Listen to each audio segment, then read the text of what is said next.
Hello,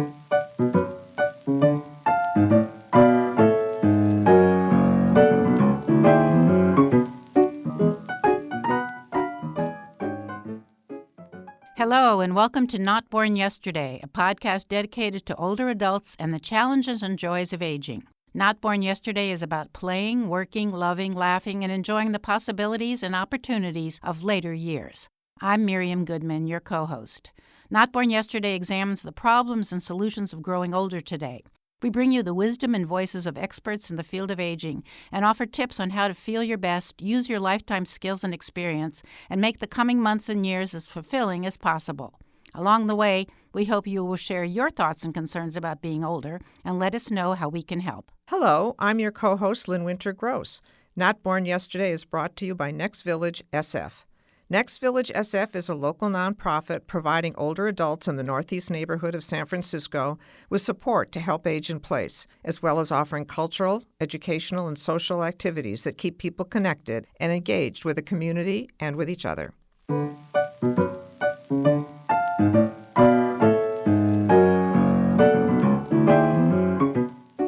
According to a recent article in the New York Times, 76% of Americans 50 and older say they want to age at home.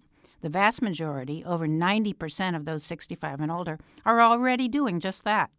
Even with additional resources, at some point, seniors may require more support than can be provided at home. So what are the alternatives? There are housing complexes for seniors only.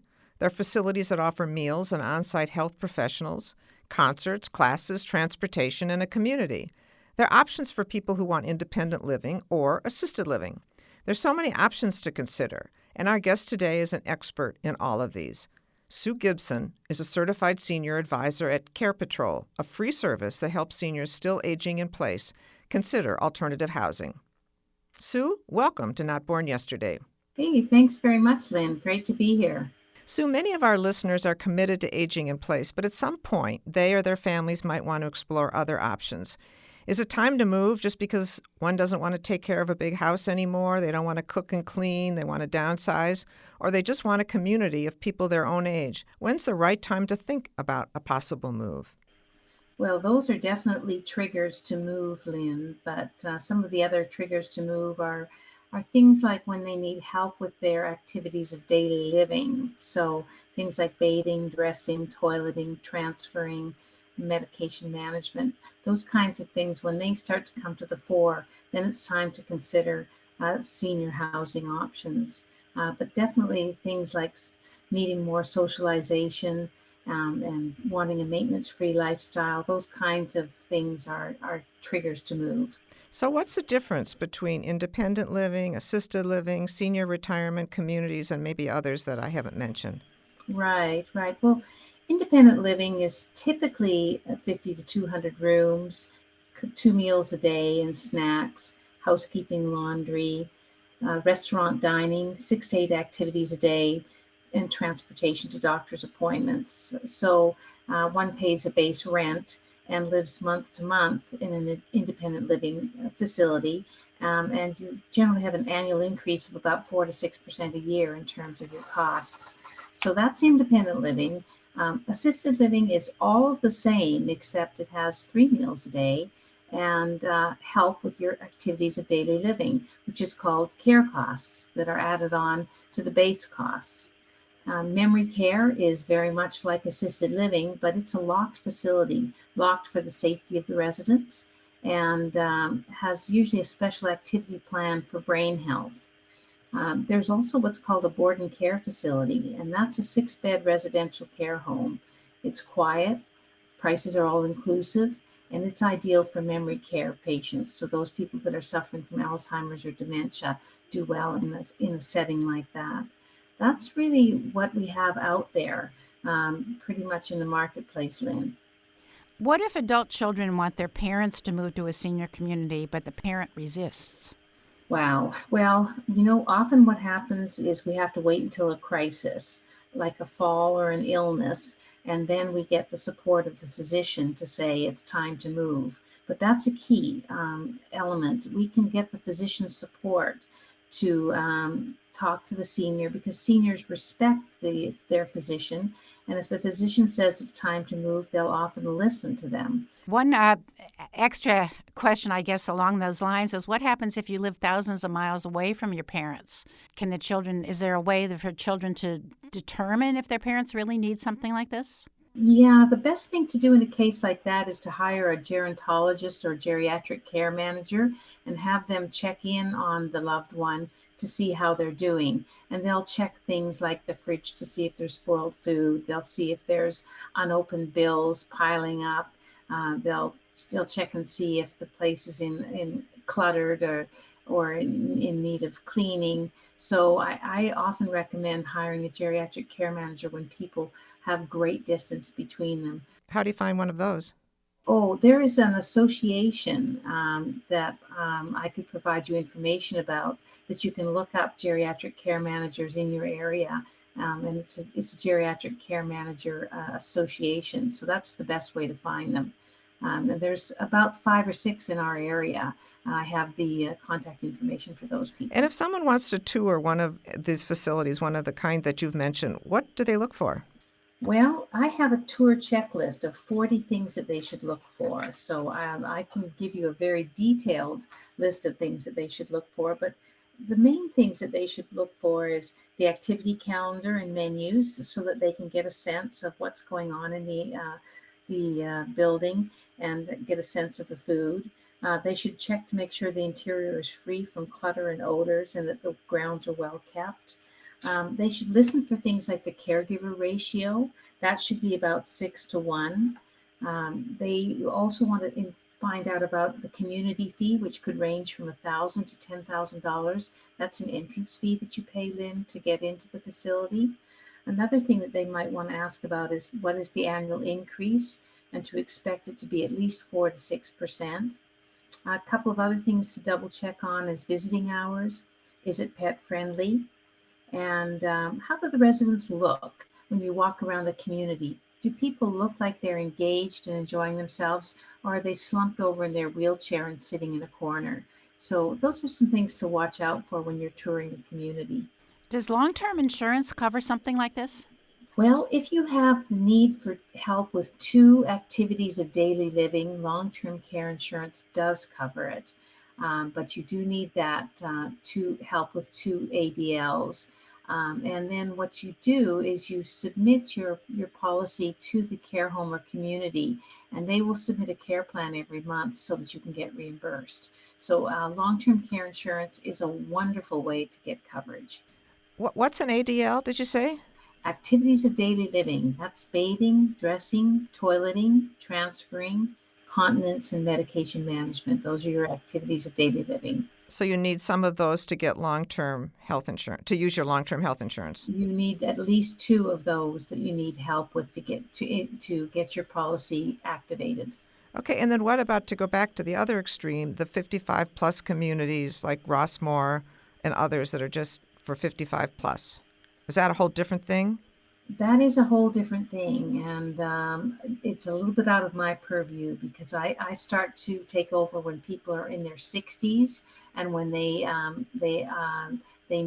usually need help with their ADLs. That's when most of my work checks in. Although I do help people with independent living, I do know the independent living facilities that are out there and can direct them to the independent living, but not the 55-plus communities. What do you see as the future of senior housing? There's more and more of us are aging. Oh, yes. Well, it's a growth area for sure. New units are being added all the time. In fact, in San Francisco, Atria is building a brand new facility, premier facility downtown in San Francisco. So there's going to be more units coming in, but there's also going to be a shortage of rooms, especially in memory care, because as the baby boomers are coming into the market, those that are over 65 are being diagnosed with dementia and Alzheimer's and needing memory care. So what's happening, Lynn, is the prices are increasing as the demand increases and the supply decreases. So it's going to get tight in the next 5 to 10 years. You've given us so much to think about. I do have a question about freedom to move around, unless you're in one of the memory care wards or whatever you call it. Can people go out to lunch with friends, spend the weekend with family, have a car on site and do their own shopping, etc., like things like that? How much independence do you have once you've moved into one of these alternative housing situations? Well, for most people, you can have complete autonomy and independence, and you can do all of that. Go out for lunches or overnight stays with family, have a car, etc. But there's what's called a 602 RCFE report. That is filled out by your physician and is something that you have to hand into the community when you move into the community. There's a line in there that says, "Can you leave the facility unattended?" If the physician says yes, you have total freedom to do whatever you want to do. If the physician has said no for some reason on that line, then you cannot go out unescorted. Sue, I want to thank you. I was just thinking of all the alternatives you mentioned. It is kind of overwhelming. I can see how people need to work with somebody like you because there's so many choices. You can buy, you can rent, there's monthly fees, there's different groups, classes, places to live.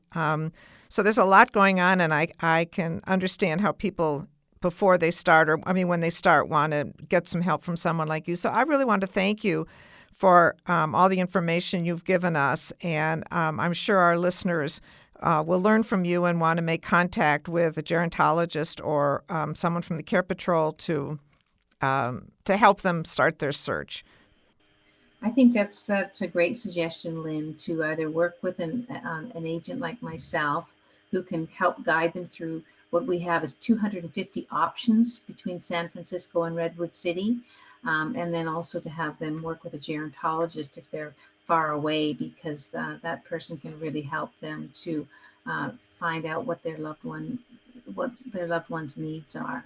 Thank you, Sue. That was Sue Gibson of CarePatrol. Thank you, Lynn.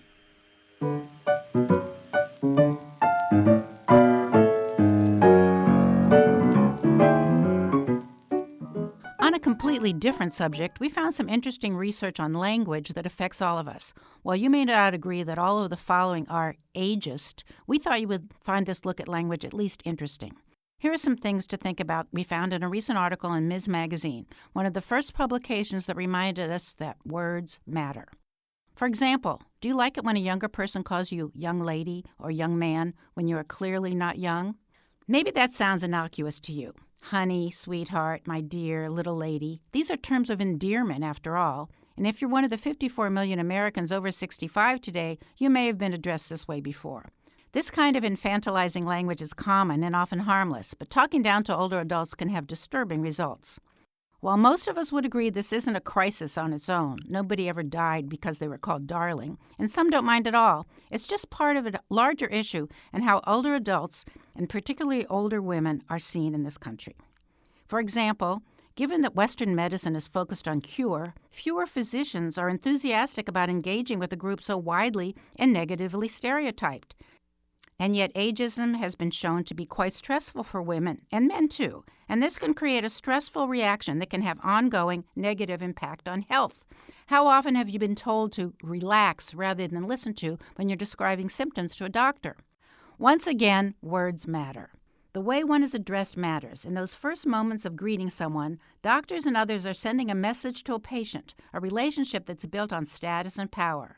If you call a 75-year-old woman sweetheart, she knows where she stands. And let's hope that after thinking about this, she's not going to take that sitting down.